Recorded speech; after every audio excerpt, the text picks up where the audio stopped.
is a Bramble Jam podcast.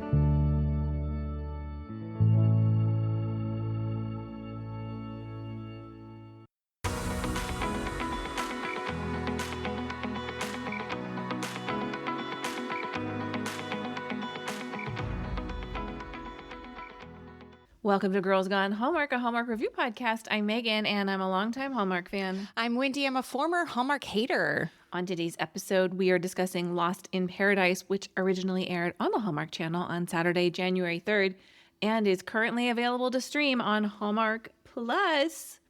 Happy New Year. If you're not already following us on Instagram, now's the time. We are Girls Gone Hallmark. As of the airing of this episode, the bracket will be completed. Mm-hmm. You know, we talked a lot about that. I'm going to hold all commentary for our listener mailbag episode. Oh, fantastic. Fantastic. Fantastic. Tune in for that on Friday. Hey, if you guys want more from Megan and Wendy, that's us. We would love to have you on Patreon. We did get a DM that said, I can't find you on Patreon. Don't look for Girls Gone Hallmark. You want to look for Megan and Wendy. So we are patreon.com/Megan and Wendy. There are links everywhere on our website, in the show notes of whatever podcast you're listening to right now. Click that. Give us a join. $5 a month. 4 new episodes. You're missing out over there. It's a good time. We did just share our annual goals for the year, and we talk biz, life. Wendy labeled her goals the 3 Bs, so you're going to have to check those out to see what they are. That is linked at the end of our show notes, patreon.com/Megan and Wendy. Your first week is completely free to check it out. Before we talk Lost in Paradise, I want to remind you that we do love your 5-star ratings and reviews, and I want to read a recent one from listener Kyle, who says, Girls Gone Hallmark is funny, smart, and surprisingly thoughtful. The hosts break down all things Hallmark with the perfect mix of humor, honesty, and genuine love for the channel. It feels like watching cheesy comfort movies with your funniest friends. Highly recommend. You know, I feel like that's a reoccurring comment. Hanging out with your friends. That's the goal here, folks. Yeah. Yeah, no, that makes me feel good. Like, that's the vibe we're trying to create. So I'm glad that it's coming through for listeners. Let's hear a movie synopsis for Lost in Paradise. When the founder of a high-end fashion company gets marooned on a deserted island with a chef, romance blossoms as they work together to survive. Now, what you didn't see, I air quoted deserted. It all comes together. But when I read this synopsis headed into this movie, like, I didn't quite. I didn't read the synopsis ahead of time. I didn't know that was part of the shtick until I viewed it. Got it. Lost in Paradise was directed by Dustin Reichert. He's no stranger to Hallmark, having directed some of the biggest movies on the network, including A Newport Christmas and Holiday Touchdown, A Bill's Love Story. He is tapped to direct the forthcoming sequel to A Biltmore Christmas. Stephanie Jackson and Zach Lewis share screenwriting credit. They have collaborated before on films like Christmas in Tahoe and Sweet Pecan Summer. Lacey Chabert stars as Sophia. Lacey has 187 acting credits, including She's Making a List, Haul Out the Halloween, and An Unexpected Valentine, all from 2025. She recently made Hallmark headlines with the announcement that she'll star in the first ever Hallmark Disney collaboration set to premiere during the 2026 Countdown to Christmas season. Ian Harding stars as Max with 37 acting credits. He's currently co-starring in the Netflix series Ripple and recently made headlines for an upcoming reunion with his Pretty Little Liars co-star Lucy Hale in the 12 Dates of Christmas, a project not for Hallmark. James Trevenna appears as Pilot and friend Julian. This is his first Hallmark role, but he has been in other projects like Friends Like Her and Sacrifice. You know, everybody's talking about him as being like Hemsworth adjacent. Yeah, Hallmark Hemsworth. Oh, I like that name. Thank you. Paul Hughes appears as ex-husband Mario. Paul is an Australian actor, and with his 32 acting credits, this is his first time on Hallmark. Side note, it would have been really funny if they would have made like Brennan Elliott her ex-husband. Yep. Would have been great. Lauren Gibson plays Miranda. This is just her 4th acting credit and her first time on Hallmark. Sean Miguel Perez appears as co-pilot Lance. With 15 acting credits, this is his first time on Hallmark. Keith Nielsen is the costume designer. And this movie was filmed on location in Fiji. Let's take a quick break and we will come right back with our first impressions of Lost in Paradise.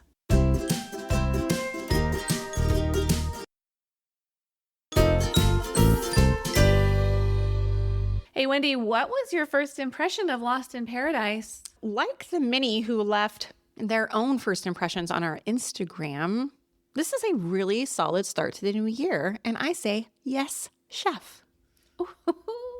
My first impression is who knew what I was missing in my life was the nice version of Miranda Priestley. Oh, interesting. You're right.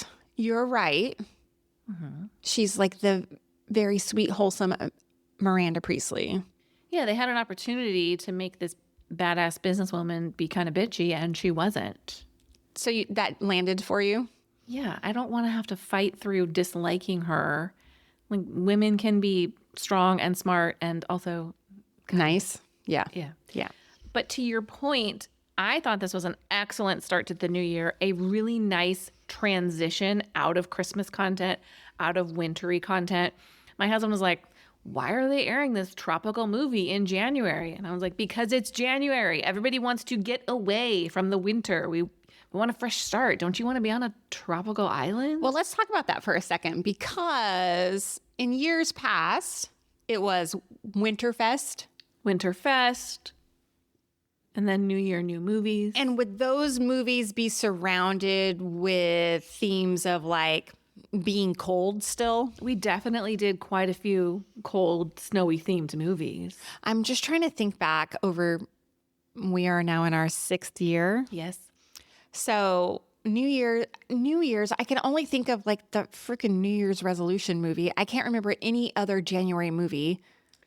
I can't even remember a January movie from last year. 2 for the Win.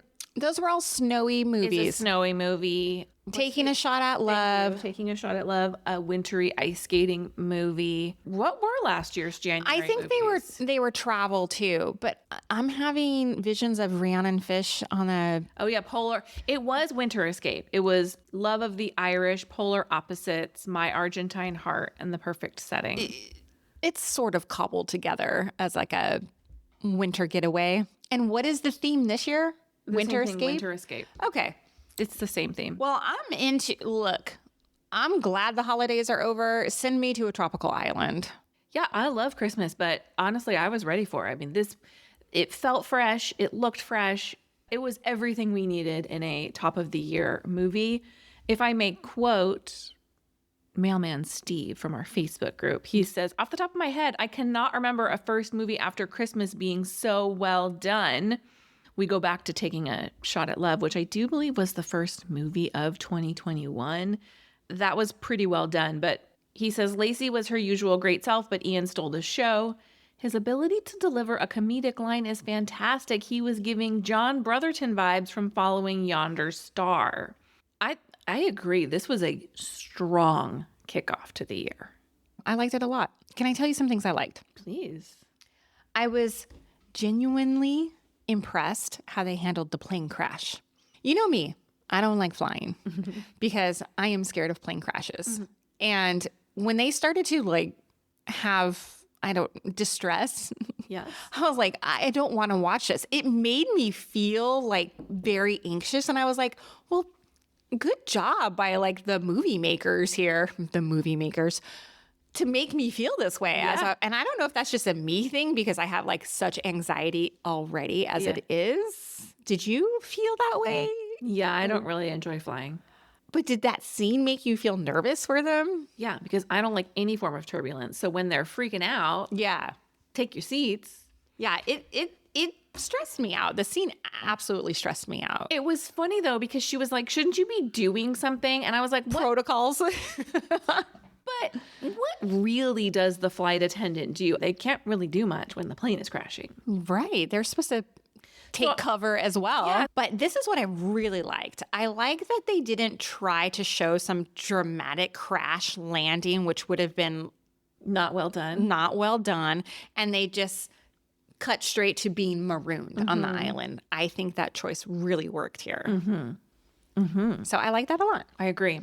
We mentioned Keith Nielsen in our news and notes. I think I can share this. Keith reached out before making this movie, and he said, we have told him before that we think it's very hard to do high fashion on a Hallmark budget. And so he had kind of said, you know, I hope this delivers for you, because we're critical about that. I thought he did a really nice job of pulling this through. I wish you were here, because I would like to talk about, was he the one adjusting those fashions to give them the ripped hems and the pulled together? Who was handling all of that on the back end? I'm sure it was him. I really loved her plain outfit. She's in that gold skirt. I have a lot to talk about. And to this outfit, me, it gives fisherman's net. The skirt? Yes. That skirt, I was like, how is it comfortable to sit on? Oh, it didn't look comfortable to sit on at all, but I thought she looked very nice. Do you think they should have been like fishing with her skirt? I honestly, I can't remember at what point it happens. I know at one point he's like, we got to rip up your clothes to tie but I think when they were trying to figure out what to fish with, I genuinely thought he was going to be like, he goes, we need something. We need some sort of supplies to catch the fish with. He's like, we need something better than like a stick. Yeah. And of course he goes and gets his chef knives. But I thought for a second, I'm like, is it going to be the skirt? Because that would have been great. Should have fished with a net. I almost messaged Keith and asked him, but then I didn't want him to take offense, because I mean it in a good way. Like, it looks fisherman's net inspired to me, but I really love the skirt. We're going to talk about it in my wishes. So just put a pin in these outfits. Yeah. And we will talk about it in wishes. Okay. Let's talk about the characters of Sophia and Max. Yeah. I was fully bracing for them to be enemies to lovers here. Yeah. And instead we got two adults who are like kind and respectful to each other. Let's make the most out of our shipwreck situation. Communicating. It was like a breath of fresh air. Bantering. Their banter was so good. It felt natural, realistic, not cutesy. Like two people talking like humans would. Loved it. So when it comes to Ian and Lacey, great choice to start off the year with them, because they both do the very best with everything they're given. So I knew it was going to be an enjoyable experience. But I actually thought this was, while silly, it was silly in a good way. It was silly in a escapist. Yeah. There's no real stakes here. I'm not worried about the smoke monster on the island in Lost. I'm not worried about, even with the pirates, again in air quotes, there's never any fear that anything's going to happen. They just get to kind of be silly and ridiculous, and they're not going to starve to death, and they don't even really get sunburned while they're out there. I was watching Survivor concurrently with this movie, so I have like visions of being miserable on an island. Yeah. I don't think you could hang, girl. Oh, no. Absolutely could not. 100% could not. I would just be like, take me now. Couldn't do it. I mean, if I had Chef Ian there preparing these beautiful meals, sure, perhaps. Sure. My point is, they were going to be enjoyable no matter what, but I thought they were exceptionally enjoyable. And you and I are currently reviewing Ripple here on Girls Gone Hallmark on Wednesdays. And watching this while watching Ian Harding in that, the man has range. I know. Do you want to talk about my shirt for a second? Oh, yeah, I do want to talk about your shirt. Can you please explain the t-shirt I'm wearing right now? Do you need to see it again? I mean, I just want to see it again. So last week, Wendy sends me I got the weirdest Christmas gift text. All love to Wendy's husband. He thinks he's real funny. You've seen this shirt before. It is Ian Harding, many faces of Ian Harding. I mean, it is a fan's shirt. Totally. It is a seeing Ian Harding in the wild and he turns and runs the other direction kind of shirt. I'm a little embarrassed to even admit that I'm wearing it right now. She's wearing it under a sweatshirt. Like, she's not in public with it. It's walking a line because we're talking about it, but I'm like, should we take a picture with it? Probably not, right? Yeah, no. Like, wearing it is funny, but posting about it is a bridge too far. Exactly. But it is really funny. But the thing that makes me laugh is how many times would you have had to mention this man, or was your husband just like, I gotta come up with a Christmas gift idea? She said Ian Harding and send. That's probably what it was. Yeah. Because I was talking Ian Harding up because of Ripple. And he watches Ripple too. And my husband watched Ripple and enjoyed it. So I think he just thought, oh, my wife's a super fan, but, I'm not a stalker fan. No. I think it's funny. We appreciate his work. Totally. And I wanted to wear it here today because it's like we're doing 2 Ian Harding projects. It's Ian Harding week. Yes. So, but otherwise, it's never going to see the light of day. It's going to be like a pajama shirt. Can I talk about one scene that I really liked? And it kind of was a short little scene, but it was right after they land on the beach, and Max is basically ragging on Lacey's character for being an overpacker. And I love that she just like shut his shit down and was like, didn't apologize for like who she was. Like she didn't need to be humbled. Like this is just a great character moment. I thought like she's still a boss. Like he wasn't going to like make fun of her for her job or what she was into or whatever. It was a quite powerful scene, I thought. Yeah. I'm pausing because my next like is the dog. Okay. I love Gianni the dog. I have lots of questions, but it's in my did you see that about the dog? I mean, like he would conveniently disappear in moments that stressed me out. Mm-hmm. But he was there enough to make me think, yeah, if I'm shipwrecked, I really would like my puppy with me. Like I would like my dog to be sleeping with me in my makeshift beach tent. It feels realistic that a person would bring their dog with them on this trip, right? But now, with that being said, are there rules here? Like international. Yeah. Do you have to like quarantine animals sometimes, Taylor Swift traveled with her cats. So yeah, I don't know. I don't know how all of that worked. I thought he was an adorable dog. Yeah, you're into like the small white fluffy dog. I mean, I like a small dog. I like a lap dog. What can I say? Yeah, he was a particularly cute one. And the fact that he was named Gianni, I really appreciated that. Yeah, that's a nice nod to the fashion world. Yeah. I liked the pirates twist, actually. For me, it's kind of a fine line of like, okay, how hijinksy are we going to get here? I believe that they were pirates. So did I. And then when it turns out they are part of like a resort cosplay situation, I liked that even more. Mm-hmm. Thought that was very clever. I also enjoyed the twist that they were on an inhabited island this whole time.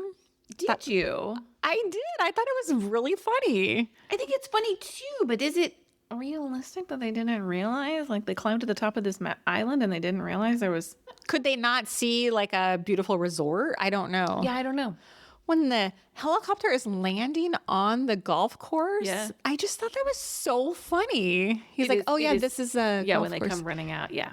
Hilarious. It is pretty funny. Look, I laughed. I enjoyed it. I was thoroughly entertained. I have a couple more likes. Yeah. Good kisses. Really good kisses. Yeah. And sometimes I find Lacey to be like real prim and proper. Yeah. I liked her so much in this. I really liked her in Haul Out the Halloween too, like where she's really leans into like the comedy stuff. And she did it with this movie too. And I think back to She's Making a List. She was good in that. She's a solid actress, obviously. But I like when she leans more comedy. Me too. I think it suits her. I find it more believable. That kiss at the end where they have that kiss and he's like, about that funding. Like when they're like talking to each other's mouths. It's real cute. And she just really like, laughs. Cute. Yeah. Real cute. I liked it a lot. My two final things. I was pleasantly surprised that the rescue wasn't the end of the movie, that we still had a little bit of time to like work through their story. I appreciated that. And also, I just wanted to note, I thought the real filming conditions looked a little rough. Like when they were on the beach, it's windy, it's loud. It felt very authentic. And I was like, this could not have been a super easy shoot. Just because you're dealing with the elements. You're dealing with so many elements. Mm-hmm. Let us know what it was really like being on Fiji. Then I wondered as I was watching this, because don't they They filmed Survivor on Fiji, right? And Love Island. Yes. Can you hear these productions happening? I know there's stories that like Love Island and Survivor can hear each other's productions happening on the island. Yeah. Can the movie, if they're making this movie, were either of those productions happening? Well, I'm curious. Fiji is an archipelago of over 330 islands and Oh, okay. So it's not just like one actual island that they're all working off. 110 of these islands are permanently inhabited, with most of the population living on the two main islands, Vitu Levu and Vanua Levu. Got it. So there's room to groove here. Got it. Do you have any other likes? Let's talk wishes. Here is where I want to talk about circling back to the outfits. Yeah. Let's talk about plane crashes. Everyone crashes into the ocean. They're somehow perfectly looking dry and clean and styled Yep. on the sand. Yeah, they still look pretty good. They don't look like soaking wet. Did they float in on their raft? You tell me. I don't know. Yeah, that part I was like, wait a minute, because we cut from the crash, mid-crash, In air still. to her being asleep on the beach. Right. So there's a little bit of are we to assume, because she's in their little life raft sleeping, so are we to assume they crashed in such a way that they were able to deploy the raft, but the plane itself is at the bottom of the sea? Yeah. Lacey, as Sophia, is wearing high heels still on the sand. On the sand. It's a block hill, but still. Yeah. I'm like, oh. Take your shoes off. If you're hit, okay, talk me through this. If you crash land, right, Do not slip your heels off before you... before you try to swim or run, or because it's not like they jumped out of the airplane in the raft. Right. I don't know how that works. I don't know. She should have been barefoot in this scene. Yeah. That is all I'm saying. And like her perfectly, fitted skirt, everything she's wearing a cream color fitted top. Nothing's like disheveled. No.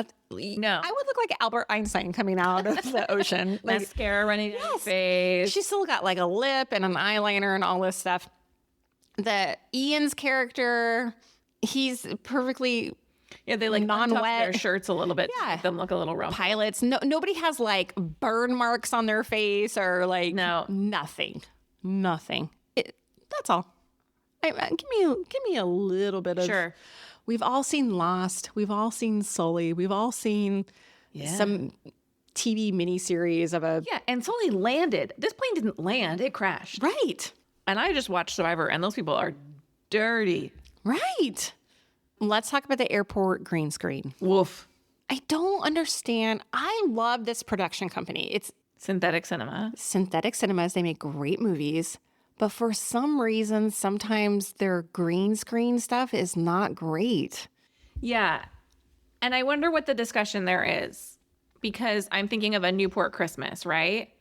Is the discussion, well, we need to have this scene and we don't have access to a location, so we're going to have to CGI, green screen, whatever. I mean, it's got to come down to budget, right? It's cheaper to do it way than doing it on location, which I'm sure that's the only reason, right? Yeah. It just comes down to budget. Yeah, it takes me out of the moment. My wishes say LOL the shark. I mean...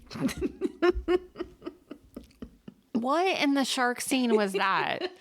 Like, let's just be nuanced about it. Show me a fin out of the water. The going underwater and showing the shark charging at you. I was like, what are we doing? The shark had like 2 baby sharks with it. Did you notice that? It was bizarre. I was too busy laughing. Like the fin would have been enough, but when they do the underwater shot of the shark, I was like, come on. So That good. We didn't need that. Just show us a fin.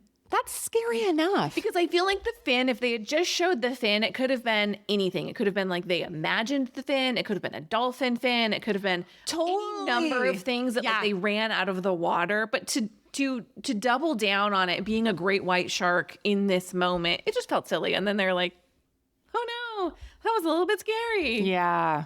I love the idea of it being like a dolphin instead. Yeah, just leave some question out there about what's going on. 100%. My next wish is the palm frond woven hats. I mean, they were beautiful. I have questions. About who did those? I'm dying. I'm like, did Keith Nielsen make these? Like, Well, did they employ a Fijian? I mean, I would Maybe. imagine that there's like a tourist trap in town where they're selling these things. yeah, well, poor Ian looked like Gilligan when he put his on. And then Lacey's didn't fit her head. And kudos to making those. Because then I saw them using a similar for bowls and plates too. Yeah, and their hut was quite nice too. I know. But I just was like, that's so interesting. Like, I wonder where these hats actually came from. The chase scenes felt a little too choreographed to me. Still fun, not super realistic, especially when they're on the like jet, The Sea-Doo. wave jet. What are those called? Yeah. It went on forever too, that scene. Yeah, they're like having a full conversation. Like, it was funny. Like, it wasn't enough to be like, this is ridiculous. It was funny for me. But she's like, hold on, I'm going to lose them. I'm like, you're on the ocean. You're not going to lose them. I know. But I did enjoy it. It's not like this is a whiff of a wish list. It was fun and silly. My final wish is, and you had talked about Ripple. I had a hard time separating Ian Harding as Nate on Ripple and being Max in this movie too, because I'm like, Your life is hard, Nate. yes, You have a lot going on. right, Yeah. right. Yeah, that's an us thing. That is an us thing. Do you have any wishes? No, That I didn't cover. We covered them all. Let's talk. Did you see that? I love the Survivor shout out. Yeah. Did you catch it? I did. As I'm watching this, when he's like, we got to build shelter. I was like, yeah, any bozo who's watched Survivor knows you got to fire and shelter are your two number ones. And then he's like, I've watched enough Survivor. I was like, yes, I feel seen. I loved it. I loved it. This might have been a me thing, but at one point, captions, because I watch with closed captions. Yes. Lacey's character is talking about her Louboutins, her shoes. Yes, I saw this. And it said Louis Vuitton on TV. Yes. How crazy you saw it too. I did notice that. That is so funny. And I just figured like the person who's ever writing the like closed caption was like, Close enough. yep. I want to talk about the dog. Yeah. You know, I'm such a dog lover. Yeah, and they hop on that Sea-Doo and leave him behind. Well, that's one of my biggest. What is the dog eating? Oh no! They addressed that because when the Hallmark Hemsworth was like, "Don't worry, we have provisions," she's like, "Oh," and she runs over and she's like, "Oh, I have Gianni's food. Will be good." Oh, okay. So they did address that. Okay. But then they just let him run off into the. Well, that worried me as a person who has never been comfortable with an off-leash dog. Yeah. But also, when they escape on the Sea-Doo, she doesn't even for a moment go, "Oh no, Gianni!" Like he was lost in that moment, and she leaving him behind. I know. Because when they hop on that Sea-Doo, I wasn't thinking they're just going to circle around to another part of the island. I was thinking they were going to escape, They were going to hit some other island. go For somewhere. safety. Just circling back on an island seems like a bad idea when Yeah. you're trying to get away from the pirates. Right.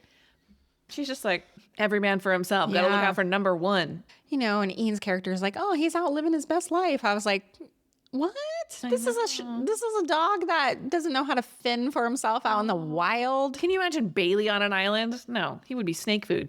Snake food. You're right. Oh, can we talk about the snake for a second? Yeah. Was that CGI? Oh, I don't know. Looked good to me. That looked good to me. Yeah, that looked good to me too. I He's was real like, close to Ian Harding's face when he turns around. Thank you. No, thank you. My final, did you see that? And we talked about it briefly. The water scenes, we're going to reference A Newport Christmas again. The water scenes in that movie were not good. Like when they were in the boat. I'm remember? thinking specifically of like the pilot and the co-pilot out. That looked real when they're in the raft and they're trying to. Oh, I thought it looked a little like. Oh, really? But then I wondered, I was like, where would they be filming this if not in the actual water? In some resort pool?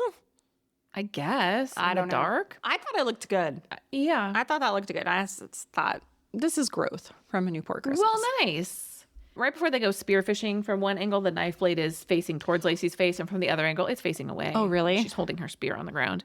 And then We talked about a few of my other ones, but her friend and assistant, who I believe her name is Miranda. Mm-hmm. Oh, that's funny. Oh, yeah.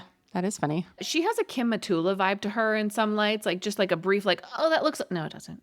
Oh, like my brain kept going, oh, that looks like, but it doesn't. That's all. What did you rate Lost in Paradise? I gave it 4 stars. Me too. Great start. Thank you for listening to this episode of Girls Gone Hallmark, a Bramble Jam podcast. If you love this podcast, start the new year off right and leave us a 5-star rating and a review on Apple Podcasts. And we'll be back next time with more Hallmark reviews. Goodbye. Bye.